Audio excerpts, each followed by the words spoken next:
Welcome to the movie podcast. My name is Anthony, and thank you for joining me for episode 15. I am co-hosted today with my good friend, Daniel. Hello. That's the first time you've introduced me as your good friend.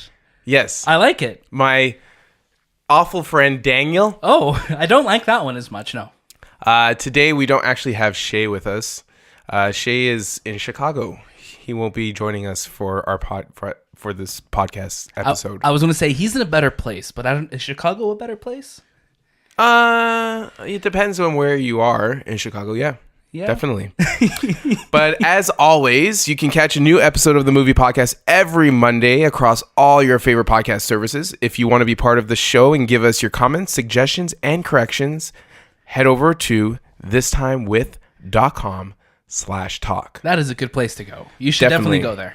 And we actually have 2 questions. Yes. Love it. Let's start off. What are those questions, Daniel? So we have 2 questions, as you said. Our first question comes from Lynne, and she asks, with Father's Day coming up, who are your favorite TV or movie dads? So I'm going to kick it over to you to answer this one. So I love baseball, and I love a good old baseball dad. And baseball dad. Baseball dad. Classic and my dad. pick for favorite dad is Kevin Costner's Ray Kinsella from Field of Dreams. He built a baseball diamond for his kids to play baseball, and eventually these ghosts came and started haunting them. But yeah, that's my favorite dad.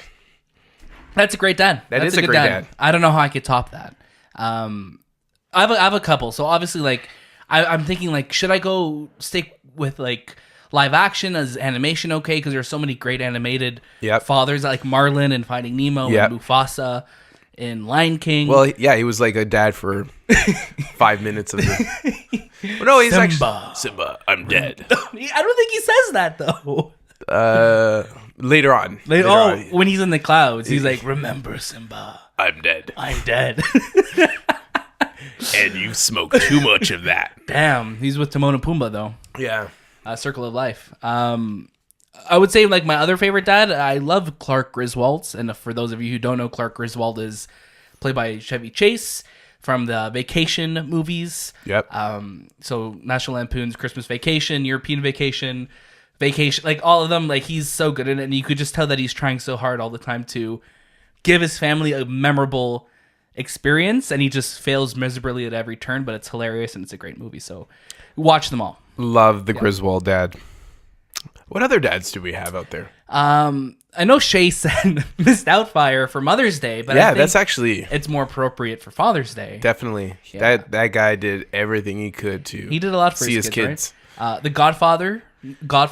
Yeah, I don't know. I said it weird. Godfather. You know, Vito, yeah. Vito, yeah. He was a dad. Yeah, he was. He set an example for his kids. Yeah, he lost one in the first one. Yeah, Sonny. Look how they massacred my boy. I started to do an accent and then I backed out of it. Yeah, and now it just sounded like I was sick. Yeah, that was. Look how they massacred my boy. It was really good. Very good. Thank you. Any other dads stick out? Homer, but that's a TV dad. That's okay. It's a TV dad. Homer. I was going to say Jonathan Kent on Smallville, such a good dad. Yeah. He raised that boy. There's so many dads. There's like Full House dad. There's Family Matters dad. Carl Winslow. What else? What other TV dad that's like we're missing? I feel like we're missing. There's probably a big one. Somebody's yelling at their phone right now. Well, if you want, we head over to thistimewith.com/talk and you can actually answer our question of the week, which is, who's your favorite movie dad? Definitely. And we'll get to read it on Father's Day next week. Definitely. And correct me if I'm wrong, Anthony, you won't be here next week. I won't be. I won't be here for the next 2 weeks. I am going to Los Angeles. Oh, okay. And San Francisco.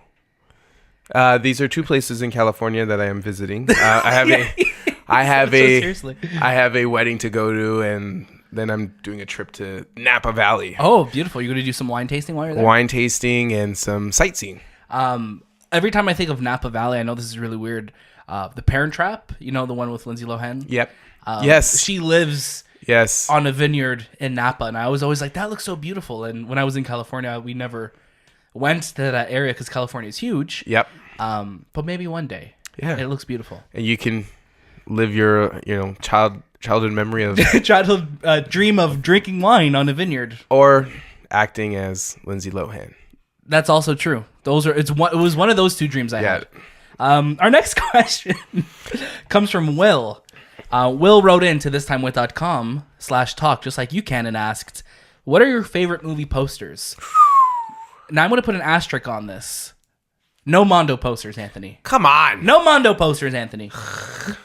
Anthony just handed in his resignation. He doesn't want to answer now. I'm going to say the original Star Wars posters. Yeah. Episode 1, 2, like the whole... Who was the artist on those? I think it starts with idea. an R. Like Ralph, maybe? I'm just making this up in my head. I have no idea.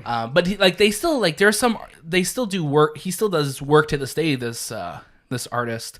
I was going to say, like, any of the posters from the 70s that, like, have that painted look to them, like Jaws, Raiders of the Lost Ark, like Superman, they all have, like, this tangible quality to them, And they look so epic. They look so epic. You don't get those types of posters they're anymore. ones that you want on your wall. You know what I mean? Because they look Yeah. like art. They don't look like something made in Photoshop, right? Yeah. They were. They're all hand drawn. They didn't have Photoshop back then, right? Or computers. The Wolverine from 2013 had some beautiful posters. That ink on like canvas look was really beautiful.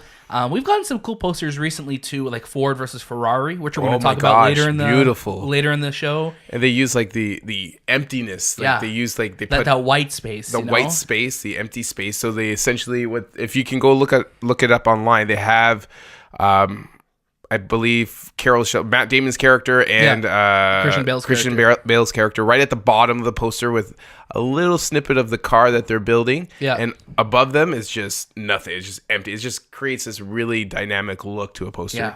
Beautiful poster. Cool. Yeah. Also the painted posters for Once Upon a Time in Hollywood. Yeah. Not the actual theatrical poster, but they've been releasing some like artwork for the movie for the character that Leo plays in the movie, like from his movies. Yep. Really, really, really beautiful stuff. The original Aladdin poster with the genie with the genie lamp, and it's just this little smoke. Yeah.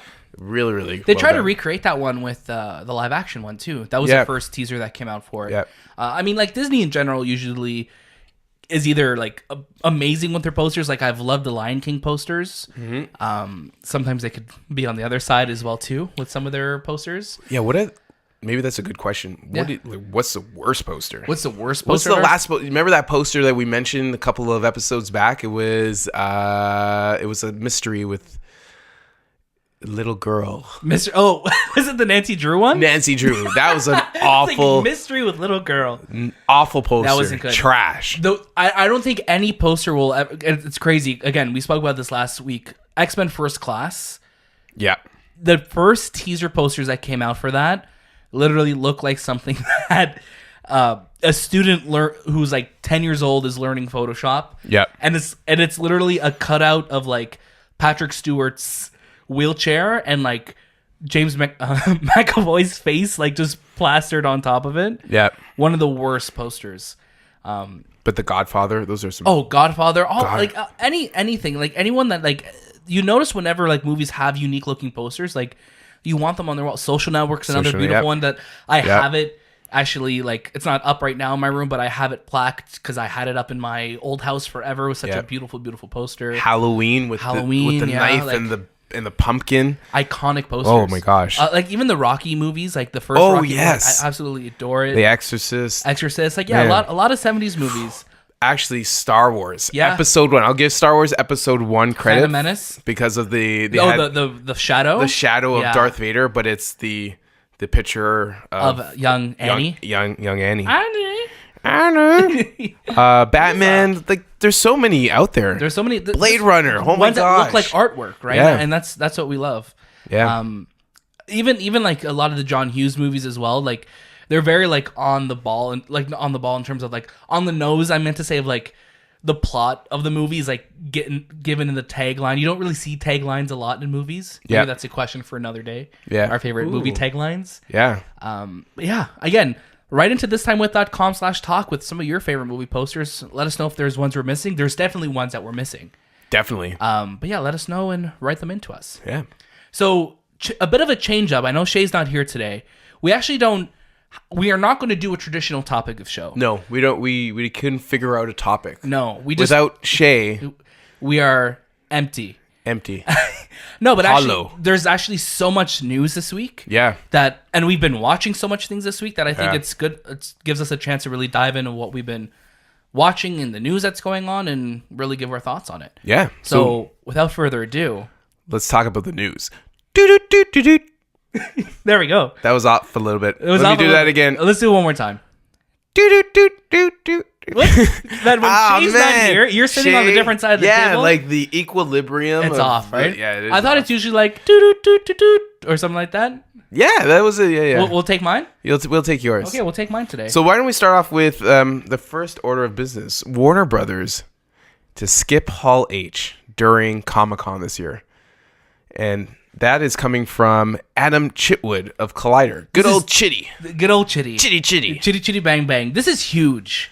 Very this is huge. crazy because Warner Brothers usually, if anything, has some of the best panels during Comic-Con. Yeah. Right? They drop the biggest news. They have such a big hype going into their panels, especially since Marvel hasn't really been there in the most recent years. Yeah. So this has been Warner Brothers' chance, and now we're not going to see them this year. And Warner Brothers owns DC. Yeah. It's surprising that they don't have some sort of comic book themed movie, TV show coming out that they want to share with the world. It's weird. Which is surprising because Wonder Woman's poster came out. Yeah. Which looks beautiful. Yeah, so what Patty... that's another we great didn't say poster. that one, yeah. Yeah. So literally, Patty Jenkins on Twitter, she's like, hey, we're not going to be at Hall H this year, but here's this poster to tie you over until December when I guess their marketing campaign starts. Yeah. So December is, I'm assuming when we're going to get our next trailer, or our first trailer for Wonder Woman. When does that movie come out? June of next year. So we're getting a trailer in December for a June release. Yeah. Not even a teaser beforehand? I guess not. Because this movie, remember, got pushed back, right? So this movie was supposed to come out in November of this year. Yes. And they're like, no, let's put it in June. So that's a big push. But looking at Warner Brothers releases this year, you have Birds of Prey, which comes out in January, February. Yep. You have Joker coming out in the fall. Yep. And the only one from Warner Brothers that's going to be at Comic-Con this year is It Chapter 2, because that has a September release. Man, I wonder what they're thinking behind it. Do you think it's just that they don't because obviously they have movies, but I guess they don't really have the big tentpole movies. Yeah. That they want to show stuff from this year. Yeah. And But what else is there at Comic-Con when it in terms of studios? Yeah, I mean, I guess there'll still be Paramount and Universal there. But again, the major franchise movies, there's not really a lot that is coming to mind that they could show off. I'm like, do you think Warner Brothers is slowly going the Disney route and creating their own type of show? It could be. I mean, I wouldn't be surprised. Maybe with Joker, I know Joker.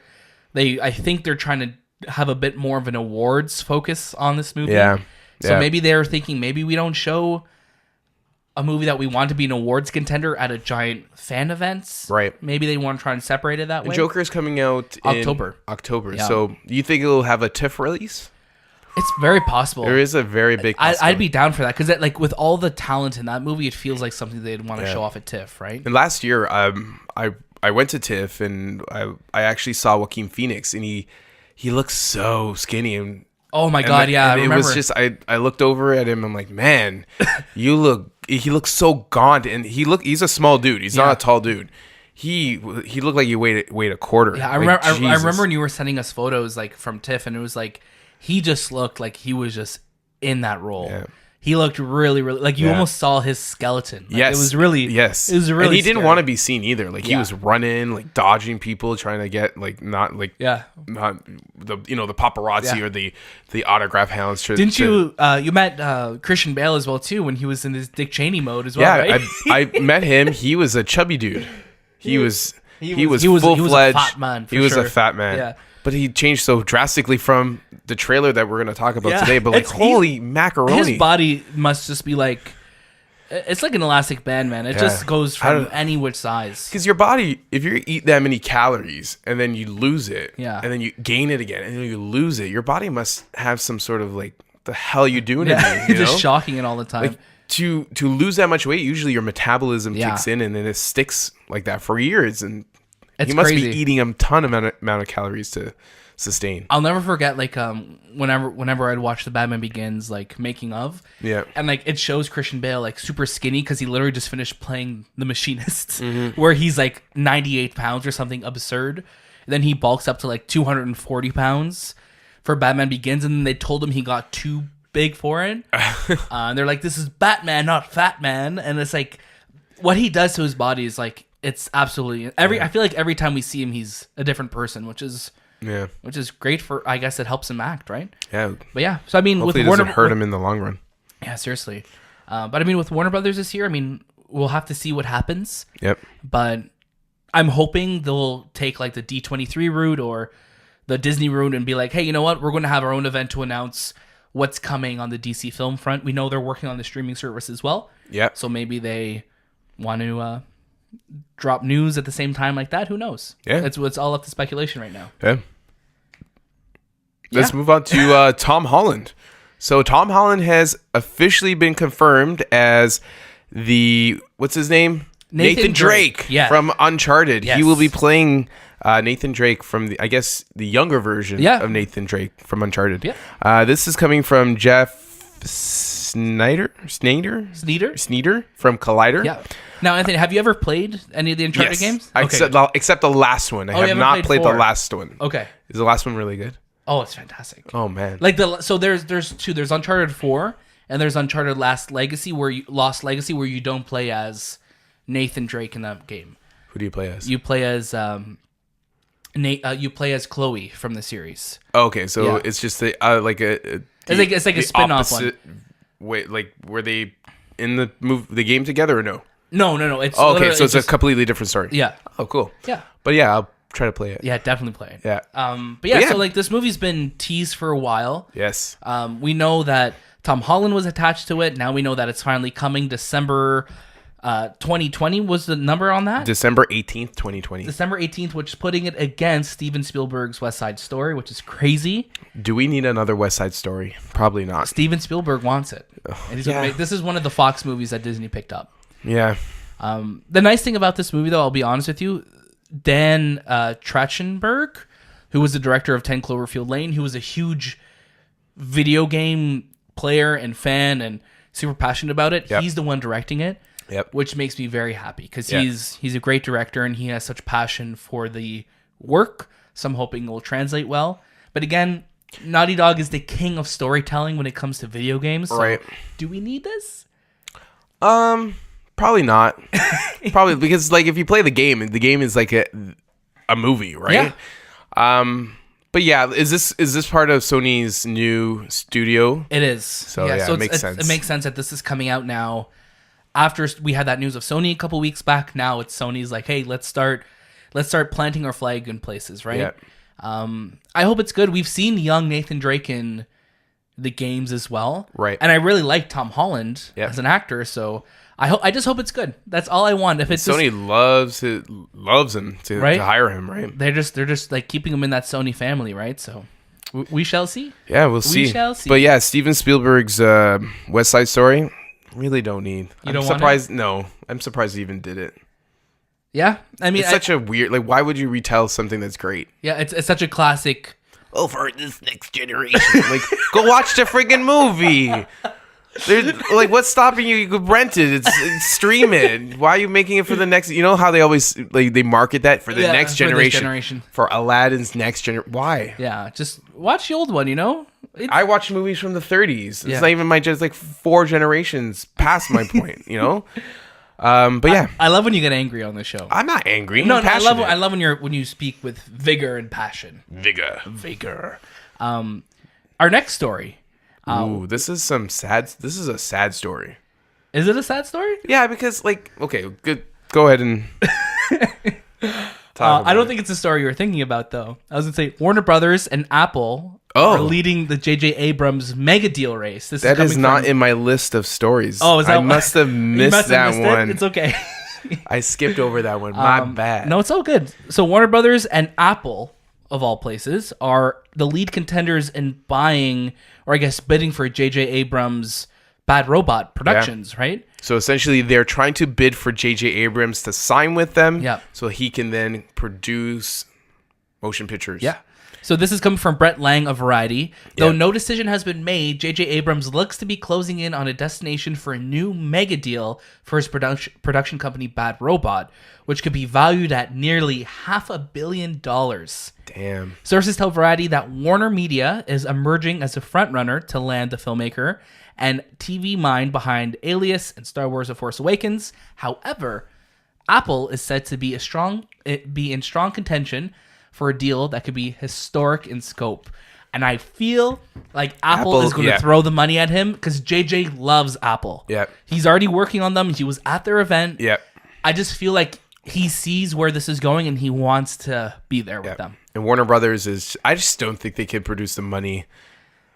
You don't think so? I mean, they're not a Hall H. What do I they don't got think going for they them? can compete with Apple money. You know what I'm saying? Like Apple in the bank for your buck, they're going to outbid you no matter what. It's true. And I mean, like, when you look at JJ's always been, like, I feel like his vibe works best. Yeah. He has an Apple vibe to him. Yes, he does. Right? And the he's glasses, the curly hair. he should be at WWDC. Yeah. Right? He's a developer somewhere. But no, I even remember watching, like, the Ghost Protocol, like, behind the scenes and stuff. And he's a producer on Mission since, he directed the third mission. Yeah. And he's been a producer ever since. But you see him, like, behind the scenes being like, hey, Steve, look, I got my iPad. I'm using it on the set. So, like, he's been very involved in Apple. He's in that ecosystem. Apple's used him in campaigns and stuff like that. And, like, I just think it's a matter of time before we get that news where he's saying, yeah, you know what? I'm signing with Apple. And that means that he would do exclusive movies just for us. Which would be awesome. Yeah. Like, do you think this is like an exclusivity deal?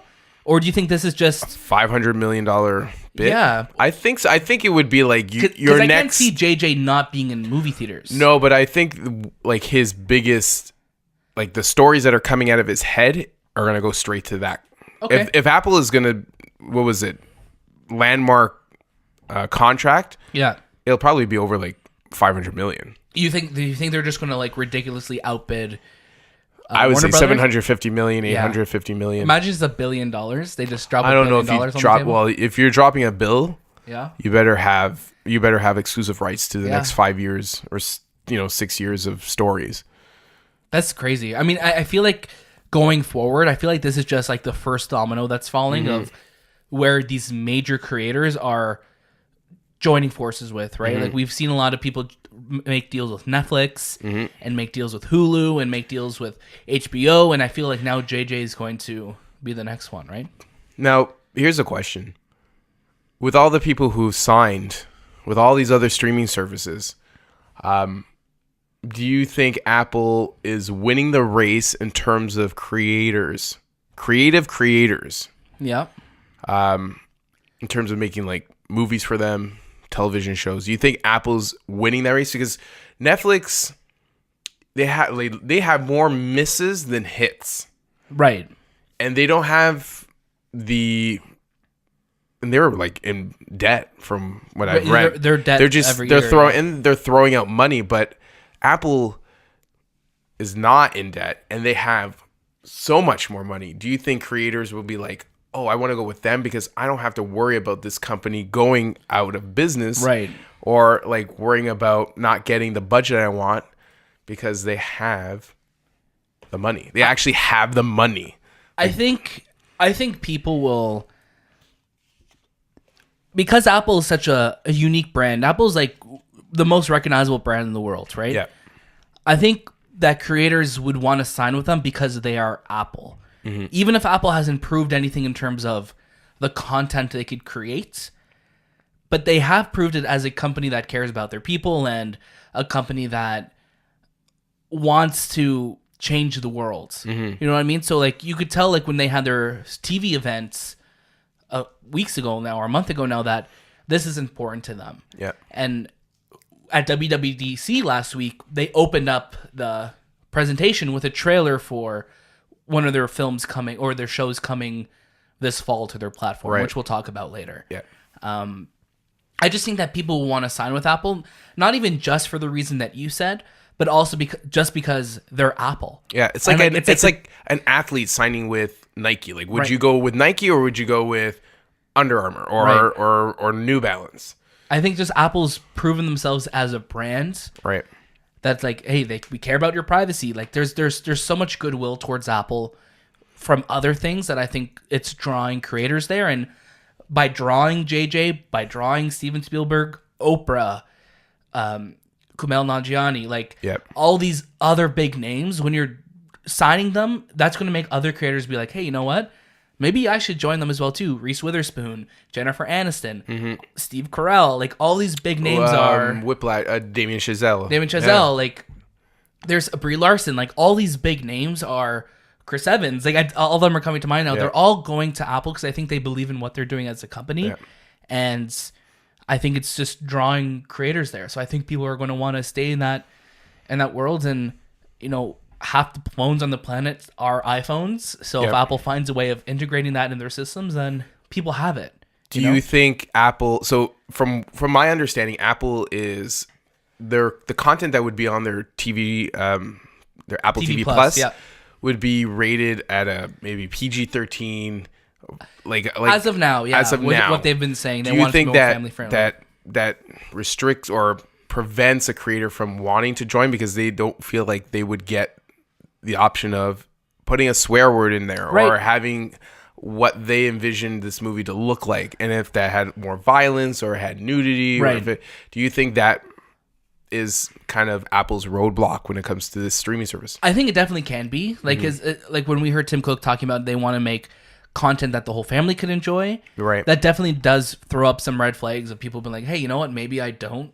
Maybe this isn't the right platform for my content that's going to be about something very edgy or risque or something like that. But I think maybe that's just Apple, how they want to start their platform, and then maybe down the road we're going to have spots and categories and everything to have this type of more mature content on there, because I feel like you're missing out on so much content that's not that won't be on your service, right? Like I was watching Jon Favreau's new show, The Chef Show, again, which we'll talk about a bit later, and like you just think it's a regular cooking show, but they're dropping swear words and F-bombs and stuff like that as well too, and it's like it catches you off guard because like you're not expecting it, but because it's on Netflix, they don't have to worry about traditional ratings, right? Right. So I was just like, oh god, I just wasn't expecting that right now. So it's interesting, but I hope down the road that Apple will be like, hey, you know what? We want this content to be for everyone, and by meaning everyone, that's meaning things that are a little bit more. Yeah. Maybe if they can more if they can hit that, I think they win that race for sure. Yeah. Why don't we move on to? Sounds good. The sad part. The sad news. This is the sad part. This is the sad news. Do you want to read this one or shall I? Yeah, I'll read it. Swamp Thing. So for those of you who didn't know, there's going to be a Swamp Thing TV show. Yeah. This is coming from the DC universe. Yeah, the streaming or DC streaming service. But Bittersweet is coming and is literally being canceled right after the first season. And this is from Variety's Will Thorne. Very weird how this is happening. We saw this reported a couple weeks ago, and now we're getting word that like now it is being canceled, and there was like a statement that was put out saying no, they don't have plans for next season yet, but it's pretty much it didn't dispute what these reports are saying. So, but is this DC's universe's way of saying, you know what, we're like, because I've read a couple of articles related to the DC universe and how it's not succeeding the way they expected, and they're not meeting their numbers. For sure. You think they're just wrapping up that studio? It bums me out because, like, as somebody who I love DC properties, Young Justice is a show that I've spoken about a bunch on this show. Mm-hmm. I adore it. When it was on television 6-7 years ago, they brought it back on DC Universe. Again, only in the US, a little bit pricey. I mean, you're also getting movies, TV shows, and comic books with it, but it's very limited, right? It's for to be asking that much for just DC content. I think it's a bit steep. Yep. And I'm scared that like sometime next year we're going to be getting a news. We're going to get a news update on this and saying DC Universe is shutting down again. I'm pretty sure that's what we're going to get. Warner Brothers is making their own streaming service, which is going to be pretty much a direct competitor to their own content already. Yeah. So as long as Young Justice is okay, just don't cancel it. It's coming back in July. What's the other DC Universe show? Titans. Titans is another one. And the one with Brendan Fraser. Oh, that is. I think that one's on Showtime actually. Oh, is that on Showtime? Or no, I think it's in Showtime in Canada. It's on DC Universe in the States. That's the Doom Patrol. Doom Patrol, yeah. Which I've heard is really, really, really good. I've heard it's pretty funny. Yeah. But yeah, that's sad. That sucks, man. It like sucks. how to have to have a TV show come out and then be canceled before you even show the first episode. Yeah, it just like that just sucks because It now sucks for now the everyone fans involved, like, yeah. why do I even want to get why do I want to invest myself in in this, this, right? It sucks. I mean, it's again when this was coming out, I'm like, wow. Even before the episode comes out, and now people are like trying to promote the show and get people to watch it. But like again, why would you want to watch it if it's going to be canceled? Mm-hmm. And again, for us here in Canada, like we have to go out of our way to try and find this show.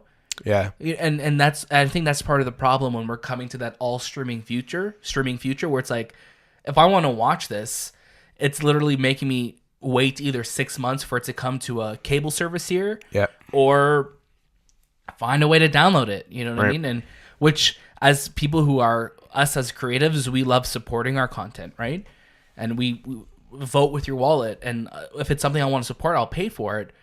But if you're not giving me the option to pay for it, it's like, how can I support you other than just like tweeting about something? You know what I mean? Right. But all the best to all those involved, the production team, the actors, crew, everyone, because it's not easy when something like this happens, right? Yeah.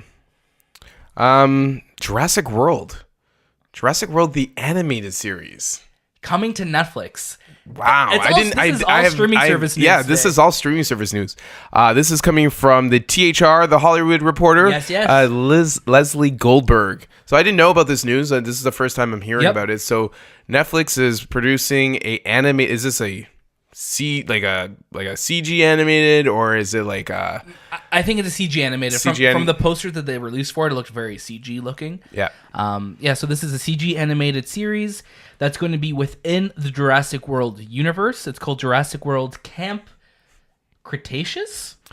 Jurassic World Camp Cretaceous. Yeah. I guess it's like... I think it's Camp Cretaceous. Camp like Cretaceous. Camp Krusty. Yeah. And it's taking place during... the 2015 movie Jurassic World, again with Chris Pratt and Bryce Dallas Howard, and they're gonna actually be voicing their characters. Apparently so. Wow, that's so weird to have like interesting, right? I don't think I've ever seen that where they play a live action and they voice an animated version of themselves. And it's funny because this literally just happened today again. The only time Anthony's like doing weird things with his hands. I'm doing my hands like he's doing like a mime. Pushing a wall. We're directing traffic. Yeah. The only time that this comes to mind is Forrest Whitaker when he did Saw Gerrera from Rogue One. He also went back and did it in the Star Wars Rebels. Right. And I think he's doing it in the video game, which they literally just premiered a trailer for today at E3. It's E3 weekend actually as well too. Steven Spielberg's going to be producer on this. Colin Trevorrow's going to be producer on this as well. Only go to the Emmys. And Frank Marshall as well too. What the hell? It's so funny. Like, what is like? Does he know that he's the producer of this? I don't think so, man. Because I don't think like he would produce it if he knew. So many movies like Transformers: The Last Night, or like all the Transformers sequels and stuff like that. It's like executive producer. I feel like Spielberg. There is something in like any type of Jurassic Park movie. He has to be, I think so, credited as a producer. Right. I think that's like just written. It's like Stan Lee a contract in the Marvel Studios. Even though he probably is like, I don't know who's. Like, what do you think of Spider-Man? Yeah, make a suit red and blue. Yeah, sounds good. Yeah. Rest in peace, Stan Lee. We love you. Good old Stan. Quick side note. Excelsior. We mentioned E3s this weekend.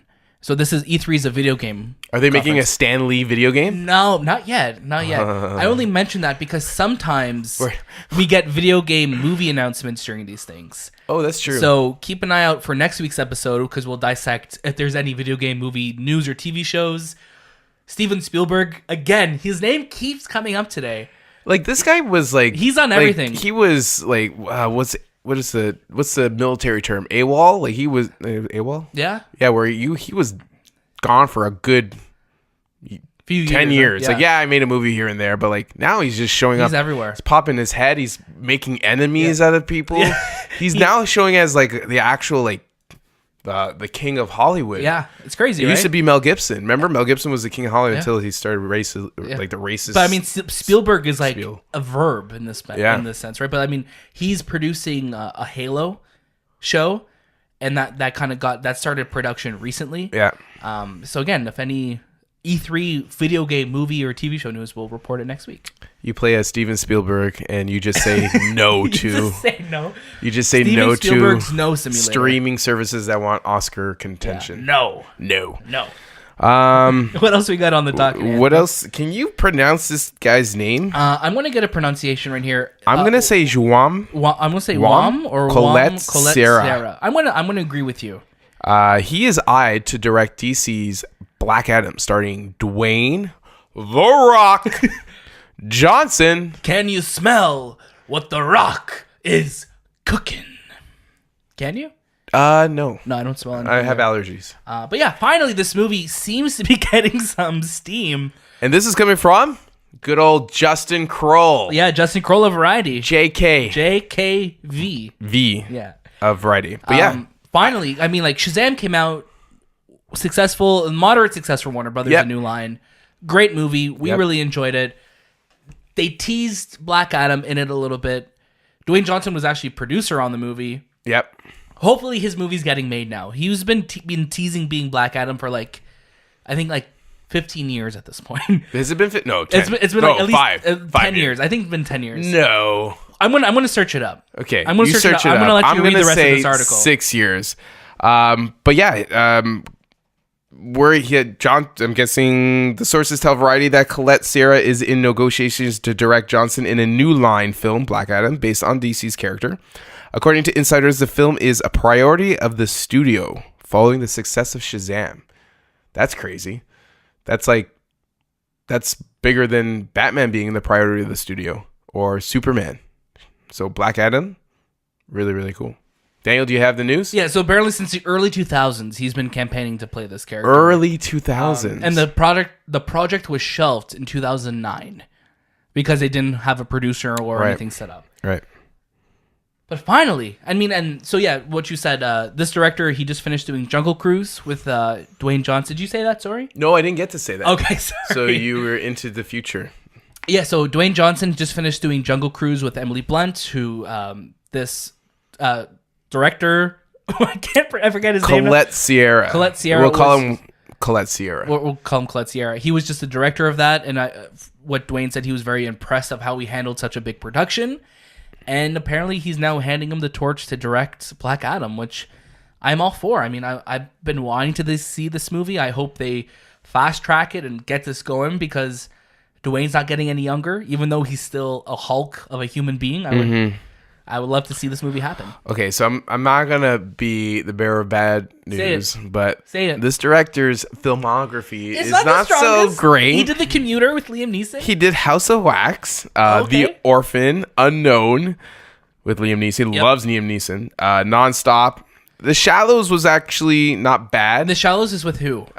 Blake Lively. Oh, The Shallows. The shark movie. Yeah, that was a good one. But he hasn't really hit people. Right. He hasn't had no, I meant he hasn't made that great movie. I got you. Maybe this will be the one, or maybe Jungle Cruise. That's hard to say because usually great directors make great movies right away. You think so? I mean, look at what we'll talk about later, Chernobyl, right? Look at the creator of that and his reputation in Hollywood, and now he's made the highest rated show of all time, pretty much, right? Yeah. I just shut you down, boy. No, I'm kidding. But did he direct it or did he just write it? That's TV creators are different than I know movie creators. But here's the thing: I hope this movie's good. I think they found their footing with Shazam, and I think that if they create something, I hope it's something that feels connected to it. I don't want it to be like this giant epic that feels out of place with Shazam, because Shazam was such a family dynamic in the film, so I just don't want this to be the polar opposite of that. Right. But we'll see. Yeah, this movie's still probably 30 years away. Yeah. Or maybe at least 2 or 3 years away. Apparently he's supposed to start production next year, but I believe it when I'm sitting in the theater. Yeah.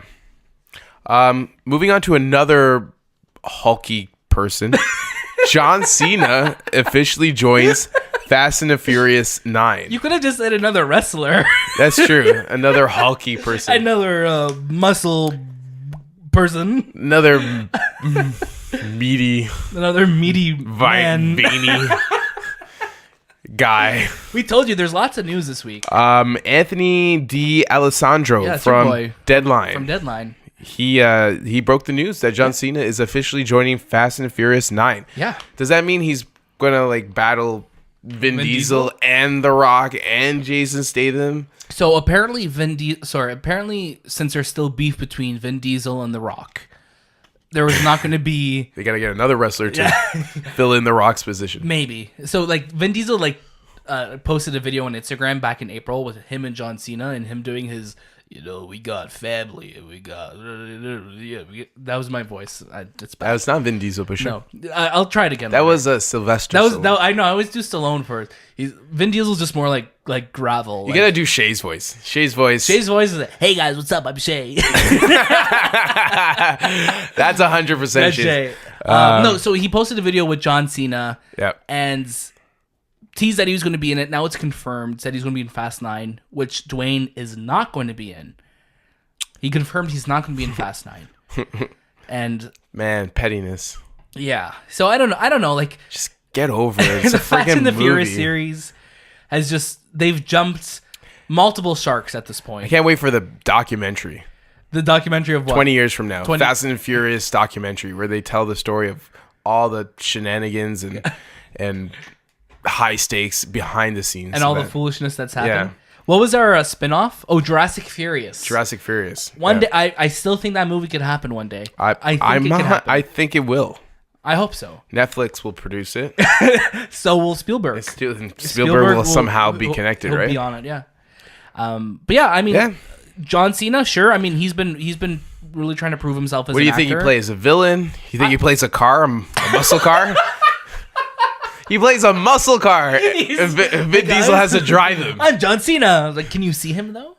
Yeah, it's just he has wheels on his hands. It's an invisible car because it's John Cena's like you can't see me, right? Oh, that's true. Yeah, I don't watch wrestling. I just know that you can't see him. You can never see him. You can never see him. It's an invisible car.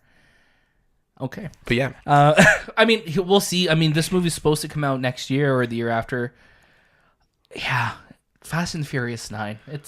It's happening, and we'll be here to talk about it. Do you think you'll ever do like a serious Fast and like when they get to that point in a franchise where like let's reboot it, but let's give it to the best director ever and give it a serious tone. They've had that. Fast and the Furious has had that switch. When Fast 5 came out, like even Fast 4, they brought the team back together, but Fast 5 I think is the one that changed. They turned them into heist movies and like these giant steak movies.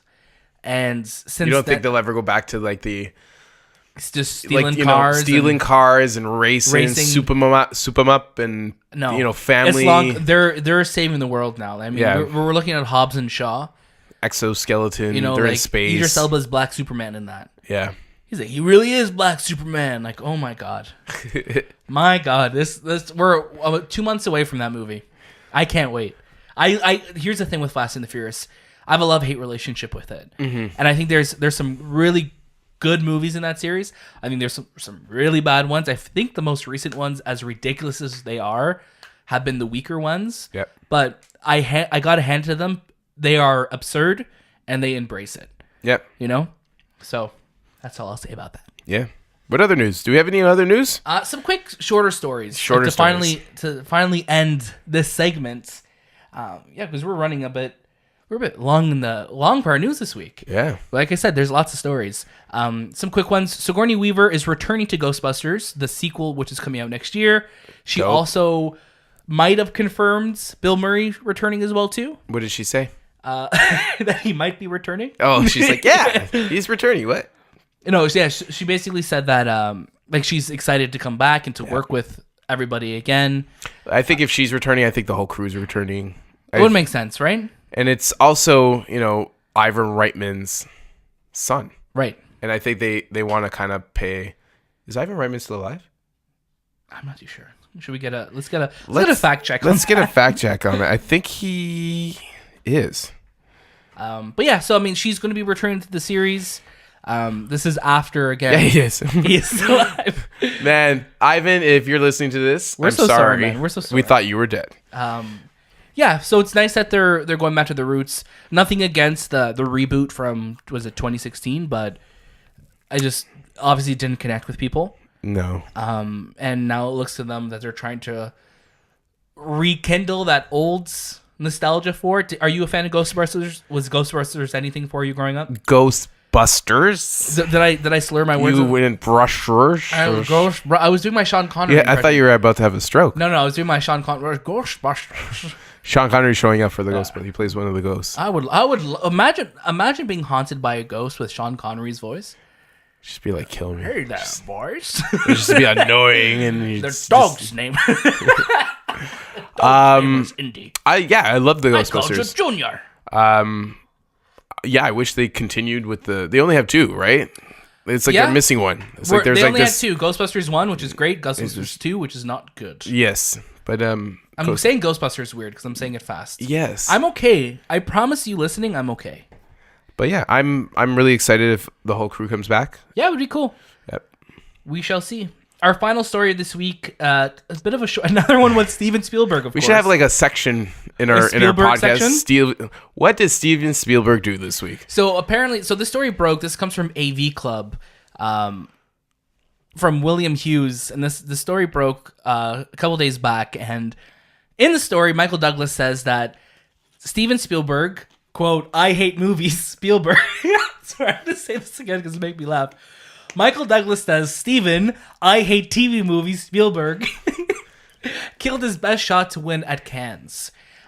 So his full quote says, so he's talking about Behind the Candelabra, which came out at Cannes 2013, which starred him and Matt Damon. And Mr. Douglas said, "It was shown theatrically around the world, so I don't want to say nothing, but Steven Spielberg was the president of the Cannes Film Festival jury that year, and the word was, I was a favorite to win Best Actor award."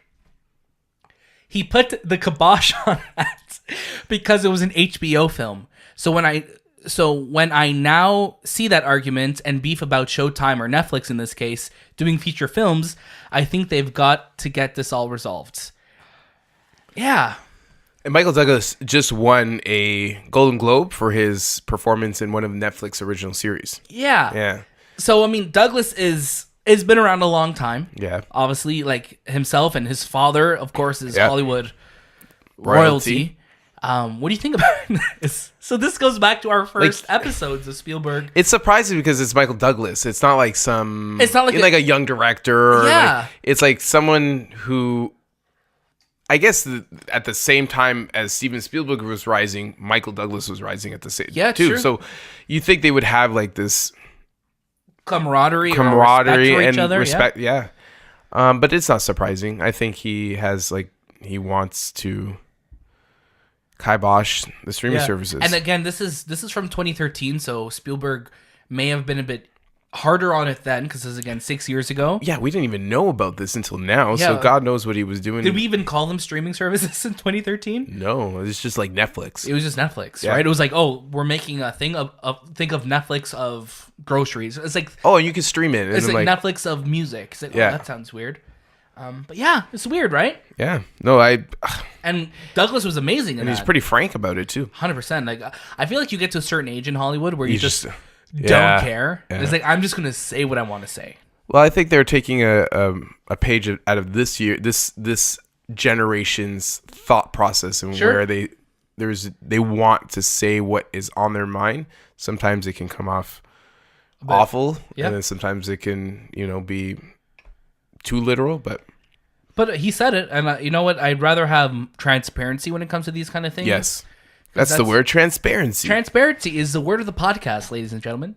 So that's the end of our news. We made it through. There was 9 items this week? Yeah, we did it in record time too. We did. No, not too bad. Yeah. Going on to the box office. Box office. Bum bum bum. We'll see if that sticks for next week. X-Men. Or it's not even called X-Men, sorry. It's called Dark Phoenix. X-Men Dark Phoenix? Or no, it's just Dark called Phoenix. Dark Phoenix. No X-Men in the title. So you and I saw this. We saw it together. Yes. Shay saw it in Chicago, but we don't care about Shay this week. Yeah, he doesn't exist. He doesn't exist to us. He can live in Chicago. Well, he should come back. No. We'll need him. What's he even doing there? I saw him with a trombone the other day. Like, it was like, trombone? He's like playing a trombone. He's walking down Illinois with a trombone. With in a his hand. trombone? Okay, Yeah. maybe he's leading a parade or something. He's leading Imagine- he's can leading you the see- Raptors parade. Oh, guys, if you're listening to this, we are one game away. One game away from being champions of the world. The day this podcast comes out for the Worlds is game day for the Raptors. That's true. So Put on listen your to Raptor faces. Yeah, Raptor faces. Cheer the shit out of them. 100%. We need you. Yes. Getting back to Shay. Maybe he was like reenacting the scene from like Ferris Bueller's Day Off. Yeah, maybe. Maybe. Yeah, that's true. But back to Dark Phoenix. So Dark Phoenix opened up this weekend. Man, what a movie! Well, we're gonna get there. We're gonna get there. What a movie! Right now, we don't have official weekend numbers on it yet, but it's looking to open up for around 39 million. That's which disappointing. Is super low. This is super low for a comic book movie. Man, keep in mind X-Men Apocalypse.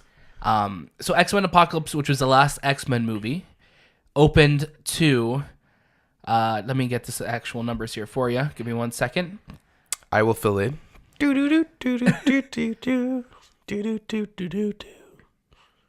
Oh, sorry. Here we go. X-Men Apocalypse opened up to 65 million. The biggest opening weekend for an X-Men movie. Deadpool's obviously up there, 132 million, 125. Yeah. But if we're looking at just X-Men, Days of Future Past? Nope. X-Men 2. The Last Stand. Wow. Which also adapted the Dark Phoenix storyline. I was saying that to you. I'm like, I can't believe there's 2 Dark Phoenix storylines. Which is crazy. Because it's such a unique story, Yeah. but it's not like something that you would make a movie out of. But you know what's crazy about it, though? Same producer and same writer from The Last Stand did Dark Phoenix. Why? Simon Kinberg was a producer, but the same writer on who did Last Stand also did Dark Phoenix. So he had 2 chances. He had 2 chances of it. Oh man! Yeah. But this is looking to be the lowest opening X-Men movie. It's looking to come in second place to The Secret Life of Pets 2, which is looking to make around 60 million. Damn, the fucking dogs killed them. The dogs. The dogs took out the X-Men. That's funny. And it sucks, because Disney's done everything they can to market this movie, and granted, the marketing has looked better since they've taken over, but they've been presenting this as like the conclusion to the X-Men, and what a hollow finish it was. Yeah, because I sent you that Instagram story that they posted on their Disney Studios. Yeah, they acknowledge that X-Men is now part of their thing, but they also edited in a way that was, don't worry, this is the end of it. So don't worry, you won't have to worry about this awful story, which we'll get to. We're trying to get to. We got some new trailers this week. Yes. So we get to choose trailer of the week. There might be a tiebreaker because there's only 2 of us. So we got the trailer, which we spoke about earlier, for All Mankind. Is this a movie or is this a series coming to Apple Plus? I think it's a movie, right? I think it's a movie. Yeah. With Joel Kinnaman? Yes, Joel Kinnaman. Swedish actor, but also is American. He was in Suicide Squad. Yes. He was in a bunch of stuff. Really good trailer. Yeah, great trailer. And it looked very cinematic. Yeah, Apple showed this at their WWDC conference, and it's basically the premise of it is that the Russians beat the US to land on the moon first, and now the US has to kind of 12 episodes. Oh, 12 episodes. Okay, so it's a show. It's a show. And now the US has to basically come up with a way to beat them to the moon again? Beat them to the moon? Or is it beat them to the moon? Or are they going to Mars? Or are they going somewhere else? They can't go to Mars in the 60s. Are you nuts? You don't have the technology for that. There's more technology in the movie that's making the movie. They're going to go to Mars. I'm sorry, man. I always remember I didn't realize you were so heated there's about more this. technology in our phones right now than there were in the friggin' spaceship that went to the... That's so unsettling, man. To the moon. Can you believe that? They basically send people to the moon in rubber bands and paper clips. But yeah. We got another space trailer this week with Ad Astra. Yes. This is the Brad Pitt movie. Brad Pitt, Fox started, but now is under Disney's reign. So what's this movie about? It was a weird trailer to me. I feel like this year is the astronaut movie. I guess they all came together. All these studios are like, hey, what's this? Remember I was talking about themes? You remember how we used to have themes? I feel like since like Interstellar and Gravity, there's been like one space movie year. We had that Robert Pattinson one. We're getting 7 space movies this year. First Man that came out. There's been so many space movies. Yeah, First Man, and we got like 7 coming out this year. But yeah, it's like, I don't know what this it looked great. Yep. Visually it looked great. I didn't understand what the premise of this movie is. It looks a little art housey, right? It's like an art house astronaut. Brad Pitt looks great in it. He does. He always fantastic. looks great. Oh, he always looks so good. His hair looks so good. Oh my god, I wish I had his hair. Anyways, yeah. I don't how can you explain this movie? I don't know. He goes to space, but I don't know. He has like some outer body experience. Yeah. Is his father an astronaut as well? I think he has to find his father finish his father's work. Yeah. It looks very, very out there. It felt like Interstellar, but beyond. It wasn't. It was like, hey, let's make a more confusing Interstellar. Yes. Cool poster though, Ford. Yes. Cool poster. Very cool.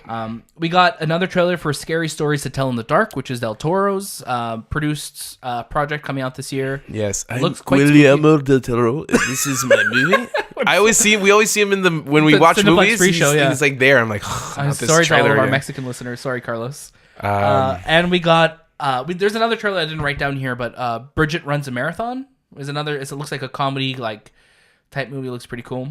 And that's all I'll say about that.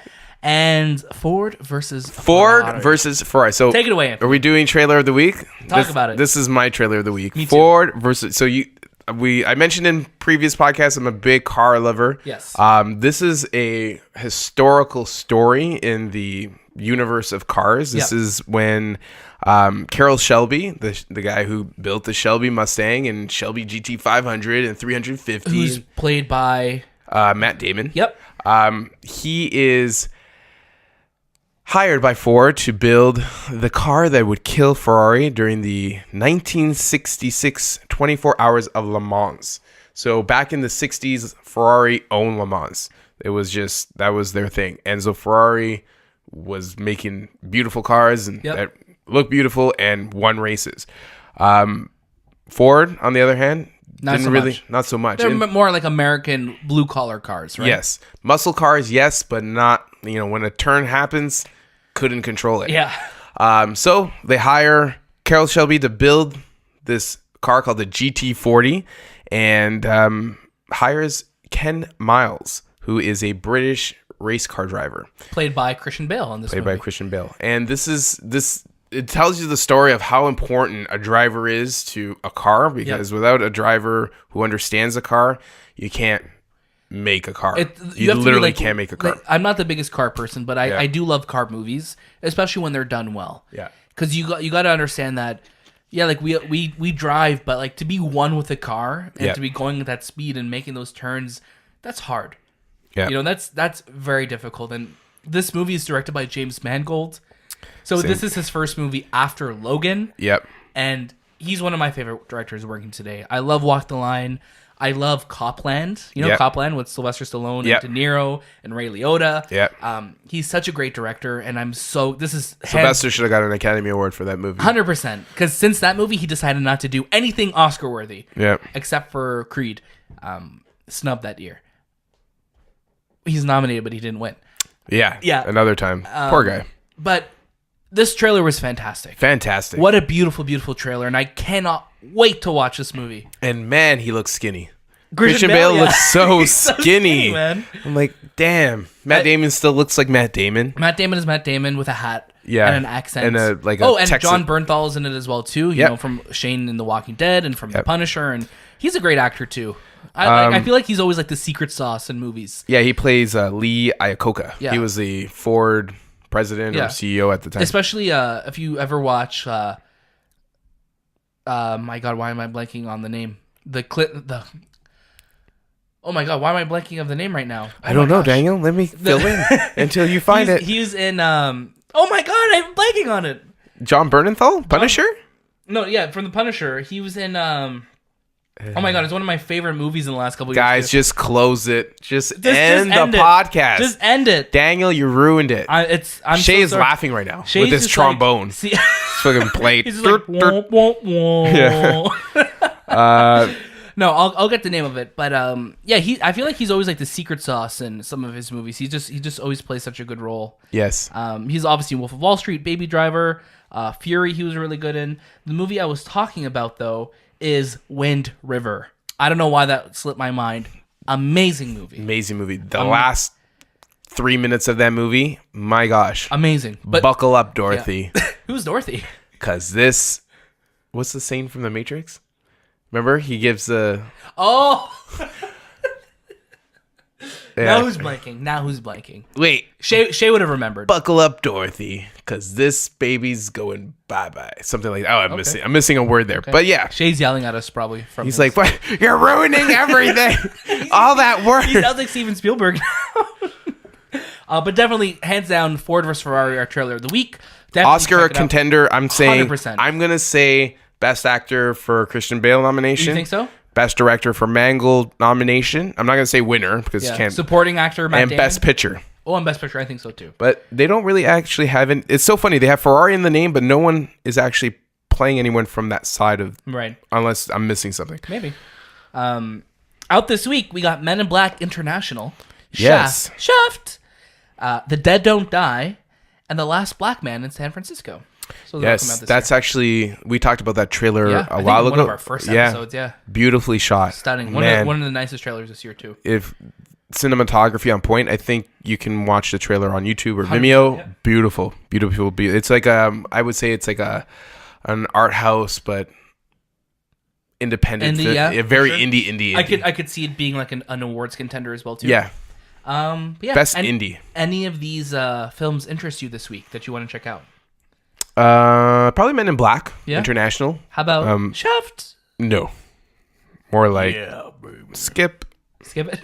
Okay. No, it's just, I don't know. I'm not a Shaft guy. It's funny he's coming back to the Shaft role, after like 18 years. It's so weird. He looks insane. He looks exactly the same. Yeah. It's like they de-aging technology on Shaft. But it's funny that like you could just tell Sam Jackson has such a I just don't feel like did people call up and say, let's make a Shaft movie, but let's not make a remake. Let's actually make a sequel to the one 18 years ago that didn't do well. And also just call it Shaft. And call it Shaft. Yeah. Okay. What we're watching. Anthony, yes. Shay is dead to us this week, as we've said multiple times. Oh, yeah. So that's what he watched, dead to us. Shall we get into a review of Dark Phoenix? What about what we're watching? We did watch it.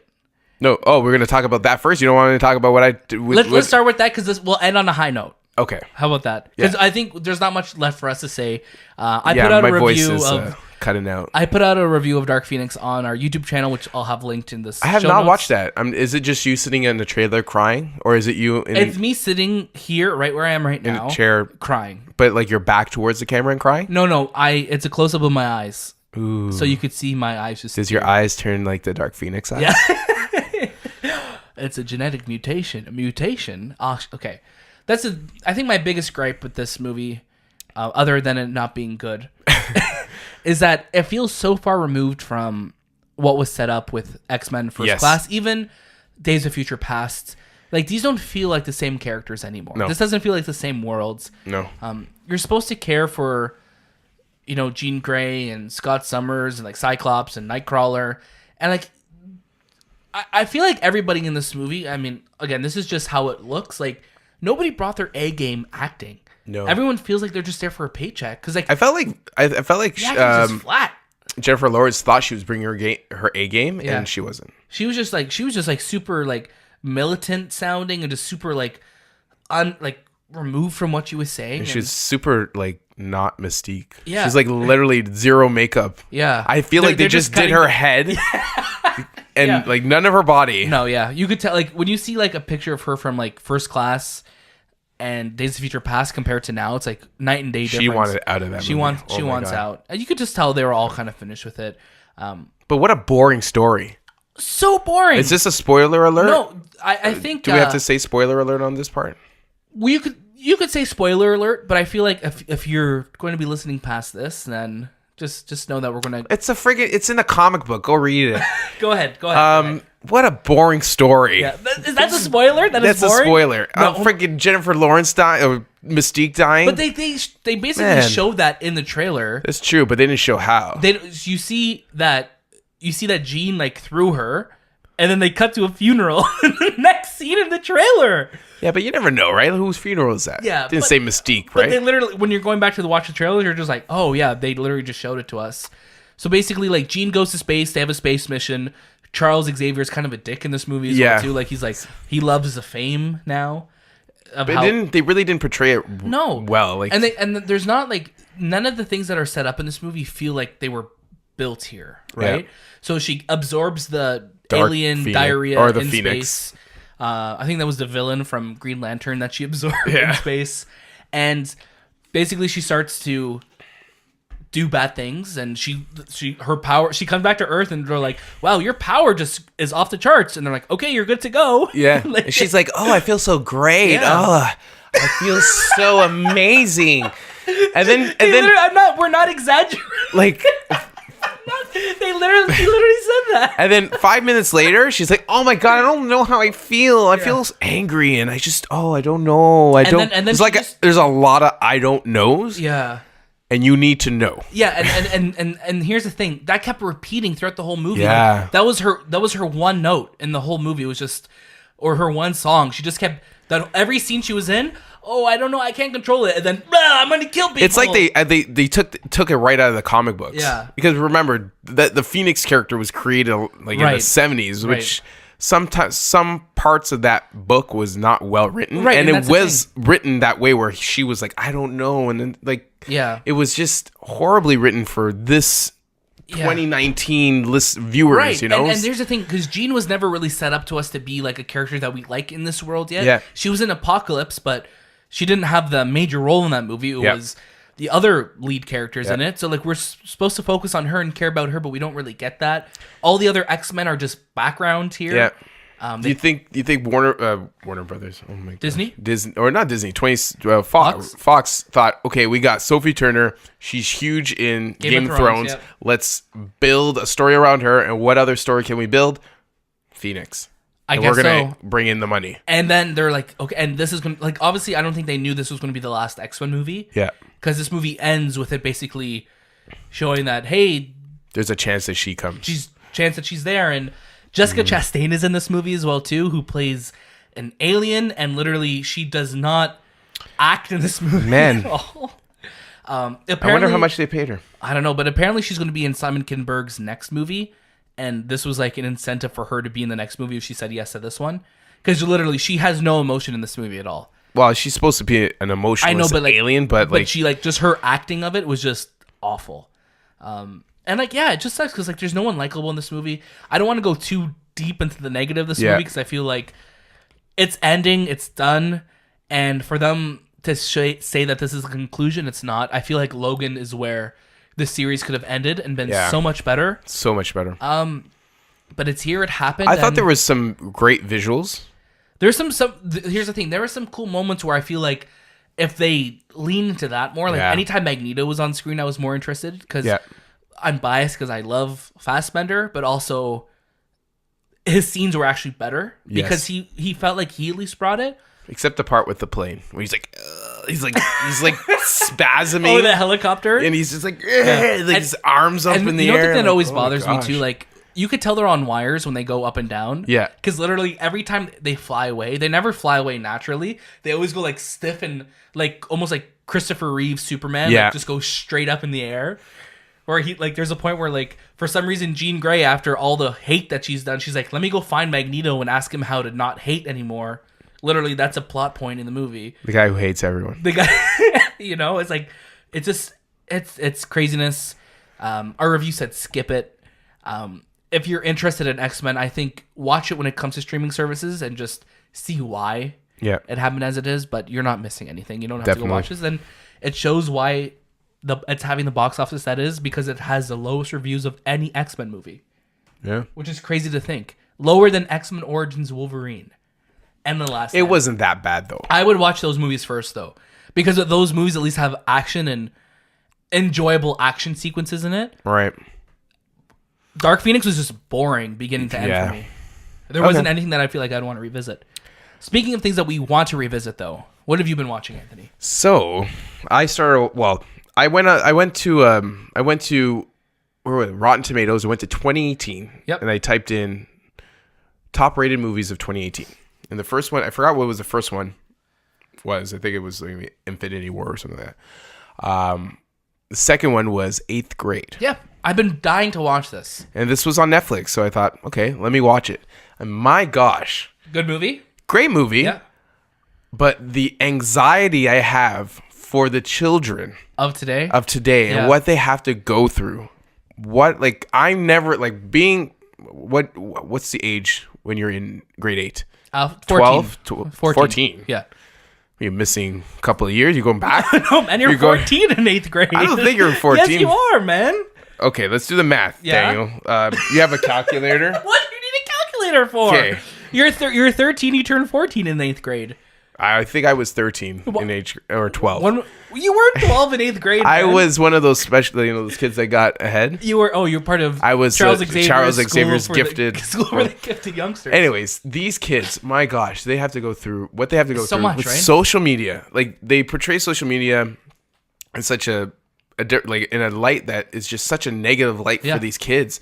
How they deal with seeing others and like peer pressure and having the look and looking a certain way. My gosh, I've never in my life when I was in grade 8 felt that way. Like, I was, go play sports, video games, go enjoy the weather. Now they're worried about, what do I look like?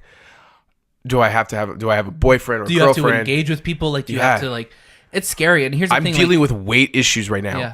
Like, man, this sucks for this It's generation. And they're scary. growing up too fast. Yeah. And this is what I feel like the bottom line of the story is. These kids are growing up too fast. They're not even getting a chance to be kids anymore because of, the world that we live in. Yeah, Like, everyone knows everything. It's scary, right? And this is one of those movies that I've been meaning to watch so much because I've just been hearing such great things about it. And every time I want to put it on, I'm like, oh, I don't know if I want to feel these feelings right now. Like, I just felt, I'm like, oh my God, please, no. I'm like, but if I had children, how do I? Yes, it's a coming of age. I love those type of movies. It's like kind of like a Kids. If you ever watch Kids, which is like my gosh, yeah. That was directed by director on that. Kids.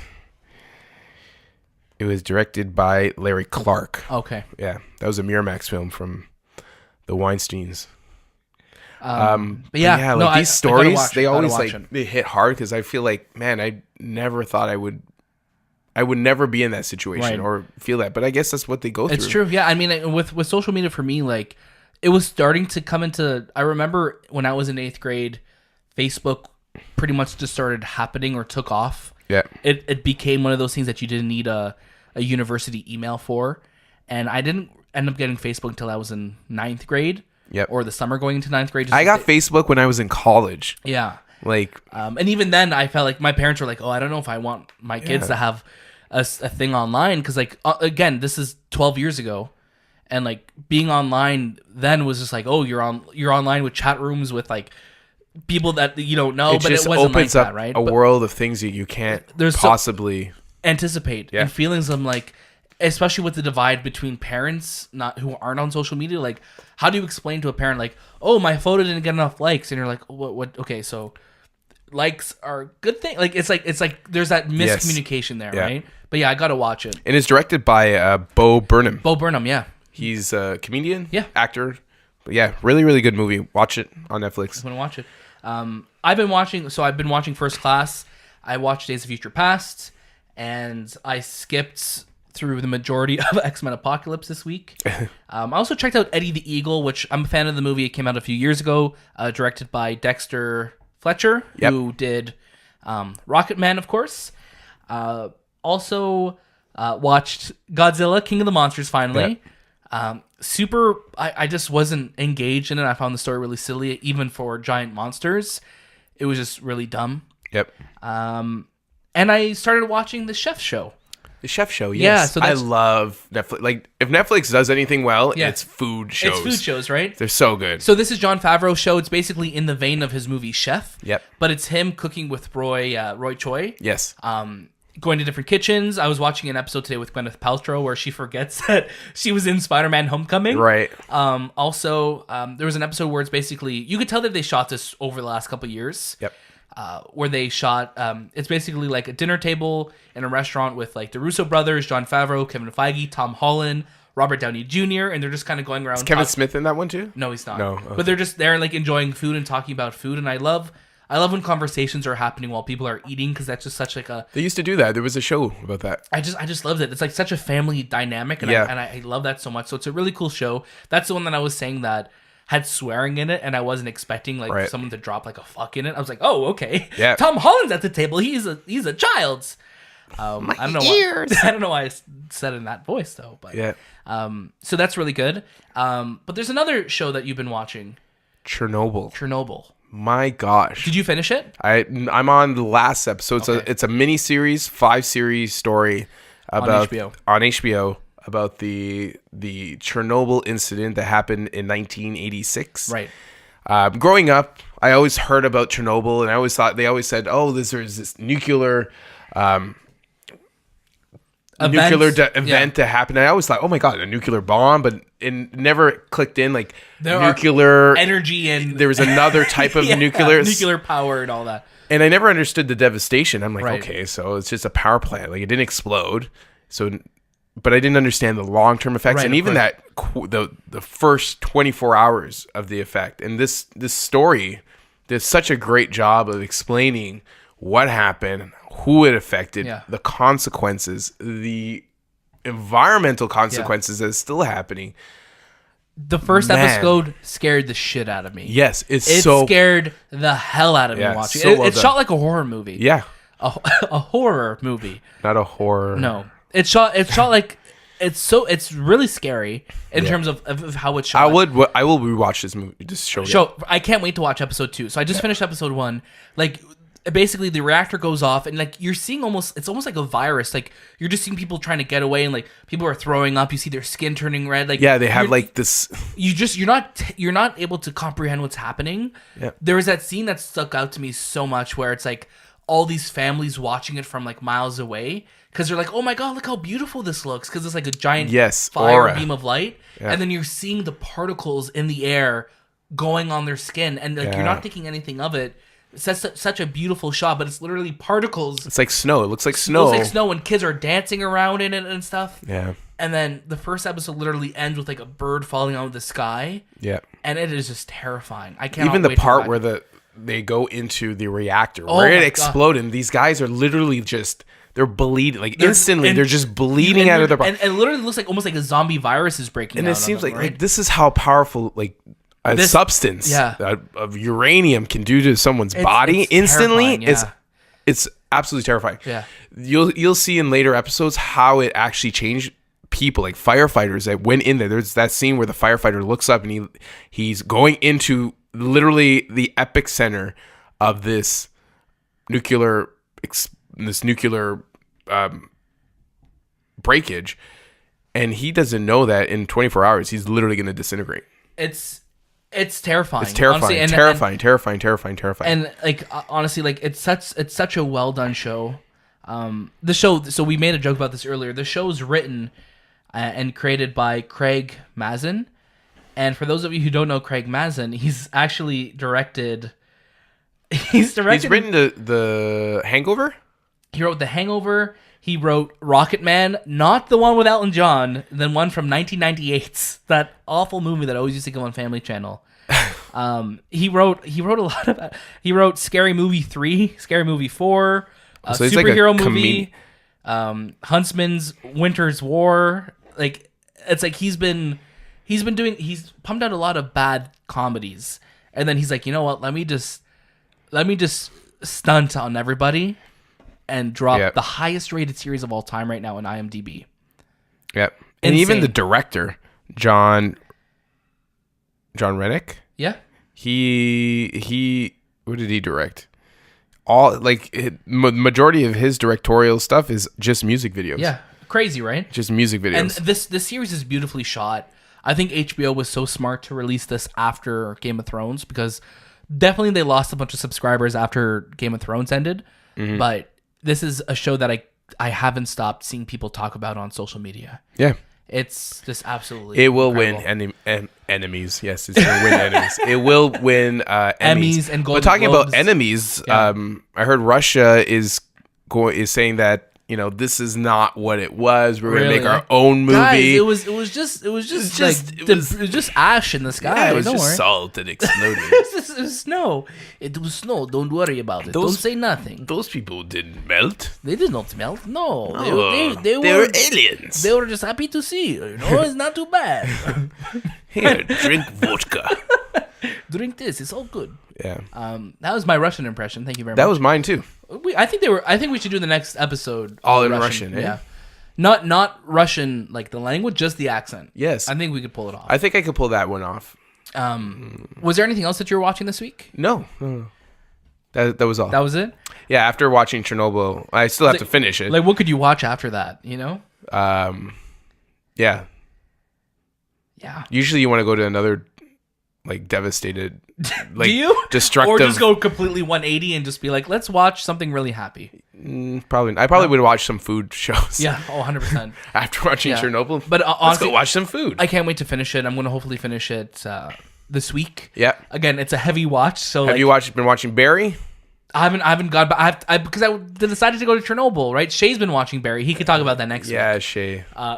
He's dead to us, okay? He's dead to us. Tromboning down the street somewhere. Chicago. Again, we said this week is E3. Yes. So it is a video game focused week, but if there is any video game movie news or TV shows, we will talk about it next week on the movie podcast. Anthony, anything you want to finish off with? That's it. We had a great show. That was a really great show. I think Shay should go to Chicago more often. I think, Shay should go to hell. Okay. Oh, no. Sorry, Shay. You're wait. Hold on a second, Shay. But yeah, that has been This Time With the Movie Podcast, and we'll see you next.